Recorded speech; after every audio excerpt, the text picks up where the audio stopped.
අද වගේ දවසක මම කියන්නේ සියලුම කාන්තාවන්ට කාන්තාව කියන අභිමානය, ඒ කියන්නේ විශ්වය මවන්නේ එයයි.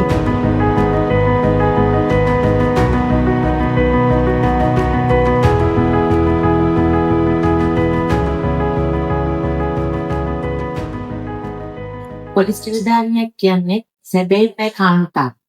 ඒ නියෝජනය කරන්නේ සමස්ත සමාජයට මවක්, ඒ වගේම බිරිඳක්, දියණියක්, සහෝදරයක් කියන චරිතන්. ඉතින් පොලිසිය විදිහට අපි බලාපොරොත්තු වෙන්නේ පොලිස් ස්ථානවල හැම ළමහා කාර්යාංශයකම කාන්තා ස්ථානාධිපතිවරයෙක් පත් කරනවා. ඒට හේතුව වෙන්නේ සියලුම කාන්තාවන්ගේ දුක් කම්කටොළු හැමදේම යනට කිසිම බයක් පුතුහලයක් නැතුව තමන්ගේ ගැටලුවට විසඳුම ගන්න කාන්තා නිලධාරියක් යොමු කරලා තියෙන්නේ අරට යුක්තිය සාධාරණ විසක් තමයි.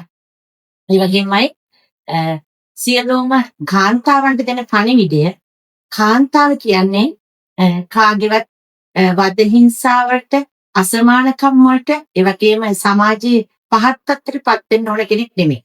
සියලුම කාන්තාවන්ට තියෙන අභිමාන. අපිට අයිතියක්, අසාධාරණයක් එක්සට නැගී සිටීමට ශක්තියක් තියෙනවා. ඔබ වෙනුවෙන්ම නීතියක්.